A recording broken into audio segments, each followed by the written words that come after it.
el Colegio Mexicano de Ortopedia, en su 75 aniversario, presenta su segundo Congreso Virtual 2021. El doctor Pedro Jorba es ortopedista pediatra, egresado del Hospital de Traumatología y Ortopedia de Lomas Verdes y del Hospital Shiners para niños. Actualmente se desempeña como jefe del servicio de ortopedia del Hospital Pediátrico Legaria en la Ciudad de México. Es además el presidente del comité de AO Trauma México. El doctor Jorba hablará sobre codo pediátrico. ¿Y ahora qué hago? Hola, ¿qué tal? Yo soy Pedro Jorba, de la Ciudad de México, y el día de hoy voy a hablarles sobre fracturas complejas del codo pediátrico. ¿Y ahora qué hago? Todos nos hemos enfrentado a fracturas complejas del codo, como esta fractura supracondilia, y la mayor parte de las veces, afortunadamente, podemos resolverlas de manera satisfactoria. Sin embargo, también hay fracturas complejas que no podemos resolver de manera satisfactoria y que dejan secuelas que pueden ser muy complicadas. Lamentablemente, aunque siempre tratamos de hacer lo mejor por el paciente, pues a veces las cosas no salen bien. ¿Qué hago entonces? Hay muchas situaciones. Por ejemplo, podemos tener una fractura que fue tratada en otro lugar con un resultado pues que es subóptimo. Podemos tener una fractura antigua que dejó una secuela, una deformidad importante. Podemos tener fracturas que no consolidan y que tienen aspectos radiográficos tan aparatosos como este. ¿Qué vamos a hacer? Hay varias cosas que nos tenemos que preguntar cuando nos enfrentamos a un paciente secuelado. ¿Cuál es el mejor momento para tratar una fractura? ¿Cuánto tiempo me puedo esperar para intentar una reducción primaria? Sabemos que la fractura va consolidando y se nos acaba la oportunidad. ¿Es posible que perjudique yo al paciente en vez de ayudarlo? Y bueno, ¿todas las secuelas que observemos deben de tratarse? Tal vez sí, tal vez no. No hay respuestas fáciles. Ustedes saben que en la traumatología pediátrica en particular hay una escasez de evidencia científica, lamentablemente. Así que muchas veces tenemos que guiarnos por la experiencia y bueno, esto es un llamado para hacer estudios de calidad en el futuro. Recuerden que la velocidad de consolidación no se está determinada principalmente por dos factores. El primero y más importante es la edad del paciente y además la localización de la fractura. Hablando de la edad, que es lo principal, entre más pequeño es nuestro paciente, nuestra oportunidad para resolver una fractura es más corta. En un recién nacido, por ejemplo, a veces en 2 o 3 días ya tenemos callo de consolidación. Pacientes un poco más grandes, vamos aumentando, 3 a 5 días en pacientes menores de 3 años, una semana en menores de 8 años, y ya cuando llegamos a pacientes escolares grandes y adolescentes, pues estamos hablando de 7 a 10 días antes de que la fractura esté demasiado unida como para poder hacer un tratamiento primario. Hablando de casos específicos, las fracturas supracondilias humerales, que son las lesiones más frecuentemente operadas en la traumatología pediátrica, pues no están exentas de complicaciones. Este caso que vimos al principio, esta era una niña de 8 años que fue atendida en otro hospital y llegó conmigo con esta radiografía a los 13 días de evolución. Vean que todo está mal. La reducción es subóptima, lamentablemente. Hay varo, hay también rotación. Y a pesar de que tiene 3 clavillos, los 3 pasan por el mismo sitio en la fractura. Esto es de hecho lo que condiciona la inestabilidad. Uno de los clavillos puede estar lesionando un nervio. Esto fue además una reducción abierta. Una situación compleja. Y como les digo, llegó con nosotros a los 13 días. Estábamos en la raya. ¿Qué fue lo que hicimos? Decidimos irnos con un fijador externo lateral. Y afortunadamente, una vez colocados los pines, pudimos reducir esta fractura sin tener que volver a abrir. A veces es posible, a veces no. Yo entré listo para hacer una reducción abierta y hacer lo que fuera necesario.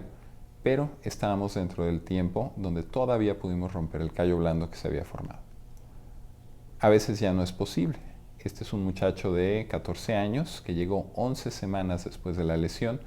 Vean el grave desplazamiento, el fragmento está posterior, hay un varo muy pronunciado y además un acortamiento severo. ¿Qué hicimos con este paciente? Pues fuimos directamente a una reducción abierta, en este caso no hay otra opción. Pusimos también un fijador y si ustedes se fijan, tuvimos que hacer una diafisectomía. Este segmento que está en el cuadro rojo se tuvo que quitar, no hubo otra manera de vencer ese acortamiento. Sin embargo, el resultado del paciente fue bueno. En una situación como esta, pues no podemos aspirar a una reducción anatómica. Tenemos que dejar al paciente lo mejor que se pueda. Este paciente tuvo una buena evolución, afortunadamente salió de quirófano con una neuropraxia, pero recuperó.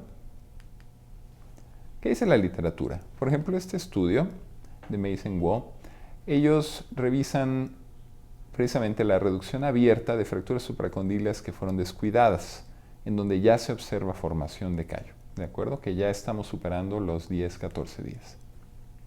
Ellos reportan 32 pacientes con un intervalo de 14 e incluso 40 días. Y bueno, el resultado no nos debe sorprender. Ellos encuentran que a mayor tiempo de evolución desde el momento de la fractura hasta el momento de la intervención, el resultado fue peor. ¿Cuál es la recomendación de este artículo? Hay que intentar la corrección lo más pronto posible. El día que llegue el paciente a mis manos, debo de programarlo de inmediato. Hay una idea que tienen algunos colegas de que hay que esperar, dejar que madure el callo. Esto no es así. De hecho, el pronóstico del paciente va a empeorar si yo me tardo demasiado en intervenir. Ahora, en el caso de deformidades de larga evolución, por ejemplo, esta es una niña de 4 años. Ella tenía una lesión de 3 años de evolución. Tuvo una fractura supracondilia muy antigua, la cual se manejó inadecuadamente y dejó esta secuela muy seria. Aquí debemos de hacer pues una osteotomía, retirar una cuña y buscando la reducción más anatómica que se pueda. Nuevamente, ante la gran remodelación que ya existe, no hay manera en que yo vaya a recuperar la anatomía normal de este segmento.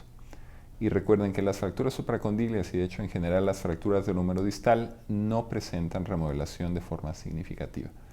Así que el estado en el que encontremos al paciente, así es como se va a quedar. ¿Qué es lo que hacemos en estos casos? Bueno, vamos a hacer una cuña de sustracción por el lado lateral.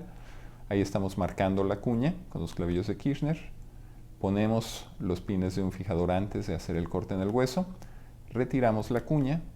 Cerramos la osteotomía que realizamos. Vean de qué manera se recupera la alineación de la extremidad. Y ese es el resultado. Otra vez, no va a haber congruencia en la superficie de corte. Es imposible que esto suceda. Pero el resultado fue bueno. Hablando de la segunda fractura más frecuente del codo pediátrico, son las del cóndilo humeral lateral. Estas nos dan otro tipo de complicaciones. Lo más frecuentemente visto son fracturas no recientes que me llegan 5 días, 7 días, 10 días después de la lesión. ¿Y qué pasa? Eran fracturas que estaban aparentemente mínimamente desplazadas. Decidió alguien más hacer un manejo conservador y lamentablemente se desplazaron. O fracturas que se maldiagnostican. Y entonces, como esta, llegan cuando ya tienen evidencia de callo, a pesar de que llevan apenas unos 7 días de evolución. ¿Qué tenemos que hacer en estos? En este estudio se revisaron 21 pacientes que se operaron entre 3 y hasta 12 semanas después de la fractura. Eran fracturas desplazadas del cóndilo lateral. Nuevamente, la intervención temprana nos da mejores resultados. Ellos reportan resultados superiores cuando la evolución es menor a 8 semanas y cuando el desplazamiento es moderado, por ejemplo, en una tipo 2 de Jacob. Podemos ver en esta tabla cómo al ir aumentando el tiempo de evolución, cada vez tenemos menos pacientes con resultados excelentes y buenos. Y prácticamente todos son regulares o malos. Entonces, nuevamente, no hay ningún beneficio en esperar. Intervengan en cuanto detecten.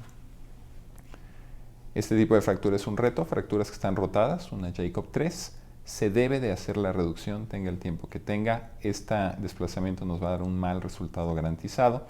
Y hay que buscar una compresión, idealmente con tornillos, si se puede tornillos canulados.